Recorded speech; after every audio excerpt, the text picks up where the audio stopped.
I want to ask why we have this idea that, you know, an idea is only valid if more than one person believes it. I remember when I was in college, we were a lot of Asian students, and I said something or other that was mildly radical. And my coworker, because I was working at, some school job at the time, who was also a fellow student, looked at me and said, "Does anyone else believe that?" And it struck me, like, just then, like, sort of like a punch. Well, what difference does that make? I mean, it's either true or it isn't true. It doesn't matter if someone else believes it.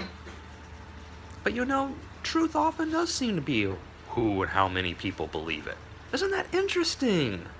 Wow. It's like that means we have control over the truth then.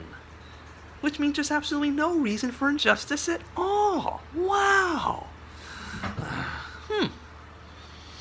Well, anyway, so then, he was saying to me, who else believes it? Well, remember I had this philosophy professor once, the good one, not the bad ones. And he told this story once about how he was team teaching a class, and he says he'll never ever do that again.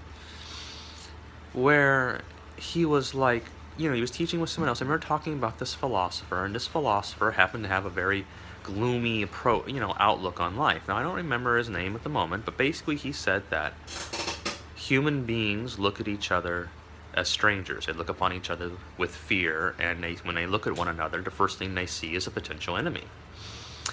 And this is basically, why we have a fear of the stranger, for example. So, because we have this idea, when we look around us, the first thing our first compulsion isn't friend, our first compulsion is threat assessment. Is this person a threat to me?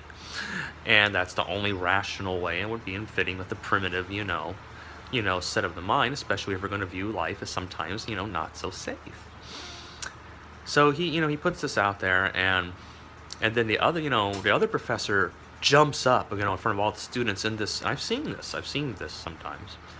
In this rush to save the students from a thought that might be too scary and dangerous for them, and says, but you have to remember, this philosopher, he was born in a country that was ravaged by war. He was raised during wartime. He was raised during, a period of economic depression. And so it's not surprising that would be his perspective and his philosophy. And, the professor that it was, the good professor, he said, he couldn't say anything, but he was horrified, just horrified. He says, you can't bring a philosopher's history to bear on the philosophical argument he's making. The argument's valid or it's not valid. You have a counter argument or you don't.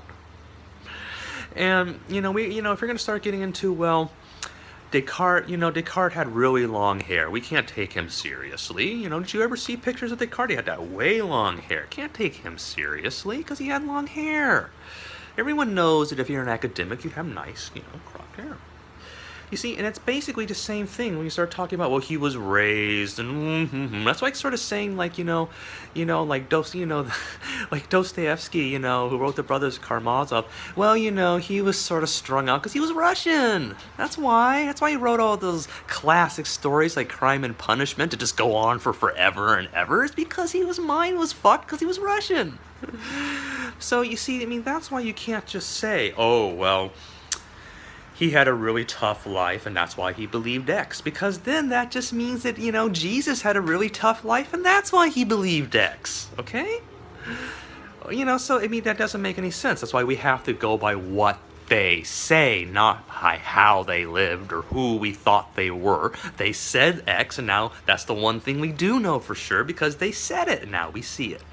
So, I'm just trying to understand, how has it come about that, does anyone else have that idea too? Does anyone else have that idea? Is there anyone else who also agrees with you? Anyone? Anyone at all? And I was like, fucker, when has there ever been a time when an idea that had come from one person? Okay? You ever tell me a time when, two people had the idea exactly simultaneously? It must be both their ideas. No. An idea comes into the world one person at a time. So you see, it's always just one person. That's the only way you're going to have a new idea. It's always just, even if scientists work together, they're still individuals. It's just like, of course, it's always going to be one person who's going to come up with anything. I mean, even if it's an interaction between a group of people, they're a group of individuals.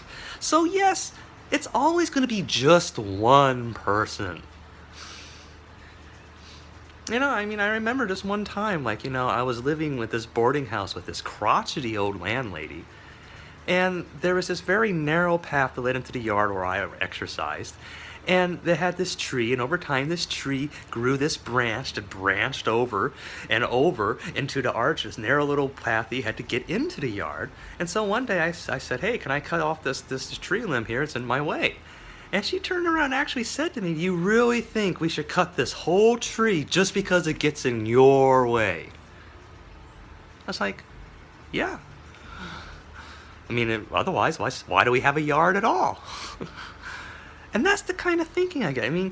If you ever wanted proof of, society equals mass plus force, the first thing they want to know, does anyone agree with you? Do you have enough people to field an army for this idea? Can you forward a cause? Can you raise an army for this idea? That's what they're saying when they ask you, does anyone else believe this idea? Because if no one else does, then I guess we outnumber you. And that's it. It's back to force. Well, because you don't have an army and we've all gotten together to believe X, and we believe it with all our heart, we've come brain fucked ourselves into believing this is actually right. Right. And so now we're going to use force to enforce that right, because there are a lot of us and there's only one of you. That sort of sounds like the mob.